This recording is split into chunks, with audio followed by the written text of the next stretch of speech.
नमस्कार मंडळी, श्रावण महिना सुरू झाला की सारखे उपवास सुरू होतात, पण नेहमीचेच उपवासाचे पदार्थ खाऊ वाटत नाहीत. म्हणून आपण आज श्रावण महिना स्पेशल उपवासाचा आलू पराठा करणार आहोत. तर रेसिपी अगदी सोपी आहे, व्हिडिओ शेवटपर्यंत नक्की बघा.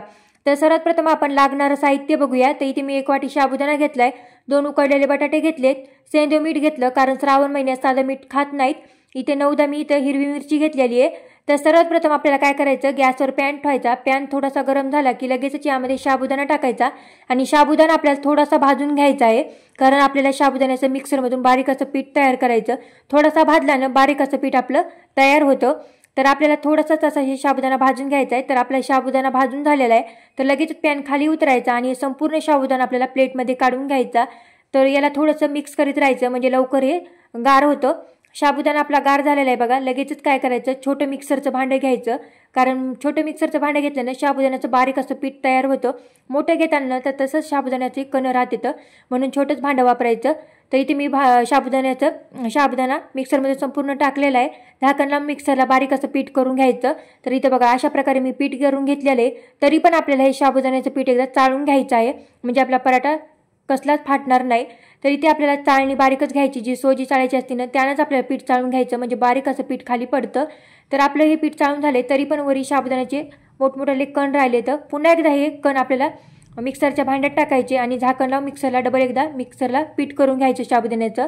तर हे साबुदाण्याचं पीठ पुन्हा एकदा आपल्याला चाळणीनं चाळून घ्यायचं आहे. तर आपलं पीठ संपूर्ण असं इथं चाळून झालेलं आहे. थोडंसं ना प्लेटमध्ये काढून घ्यायचं, म्हणजे आपल्याला पराठा लाटताना कामी येणार आहे.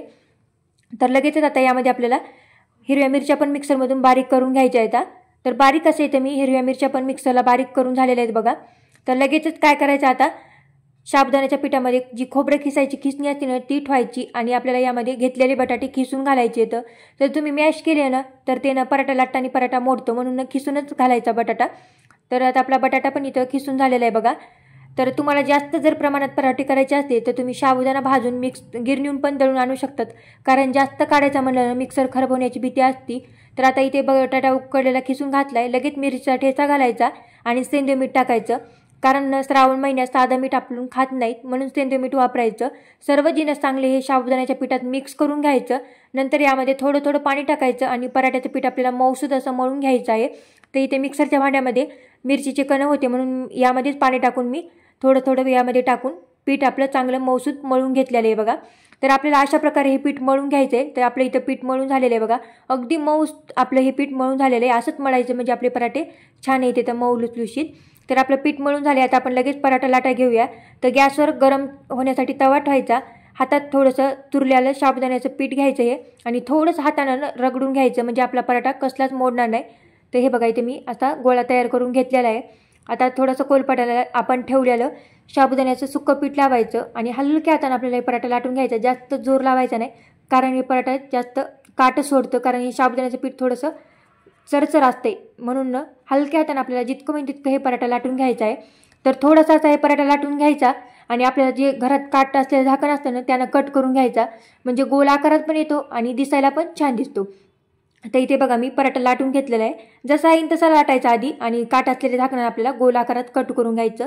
घरात असतेच आपल्या घरात काट असलेलं झाकण डब्याच्या झाकणाला यायला, तर असं आधी आपल्याला हे झाकण फिरून घ्यायचं आणि गोल आकारात आपल्याला हे पराठा कट करून घ्यायचा आहे. तर इथे बघा मी पराठा कट करून घेतलेला आहे झाकणानं. बाजूचे काट आपल्याला हे काढून घ्यायचं. तर आपला पराठा तयार आहे. थोडंसं गरम झालेल्या तव्याला 1 चमचा तेल लावायचं आणि यावर आपल्याला पराठा टाकून द्यायचा आहे. ते इथे मी पराठा टाकलेला आहे बघा. थोडासा खालच्या साईडनं भाजून घेतला की पलटी करून घ्यायचा आणि चांगलं एकदा उलटण्याला असं दोन्ही साईडनं दाबून घ्यायचं, म्हणजे पराठा चांगला भाजला जातो. तुमच्या आवडीनुसार तुम्ही तूप किंवा तेल लावून हे पराठा भाजून घेऊ शकतात. तर अगदी टम्म असा हे पराठा फुगलेला आहे बघा. किती टम्म असा, जशी पोळी फुगली तसंच असा हे पराठा फुगलेला आहे. तेल किंवा तुमच्या आवडीनुसार तुम्ही लावून हे पराठा दोन्ही साईडनं खरपूस असा हे भाजून घ्यायचा आहे आपल्याला. तर दोन्ही साईडनं मस्त असा आपला खरपूस असा हे पराठा भाजून झालेला आहे बघा. तर अशाच प्रकारे सर्व तुम्ही पराठे करून घ्यायचे आणि चवीला तर म्हणूच नका, अप्रतिम असे लागतात. आणि नेहमीचेच उपवासाचे पदार्थ खाऊन कंटाळा येतो, तर तुम्ही या श्रावण महिन्यात या पद्धतीने नक्की उपवासाचा आलू पराठा करून बघा. खूप मस्त चवीला लागतो, दह्याबरोबर किंवा आमटीबरोबर खूप मस्त लागतो. तर आजचा हा व्हिडिओ कसा वाटला नक्की कमेंट करून सांगा. आवडल्यास एक लाईक, चॅनलला सबस्क्राईब करायला विसरू नका.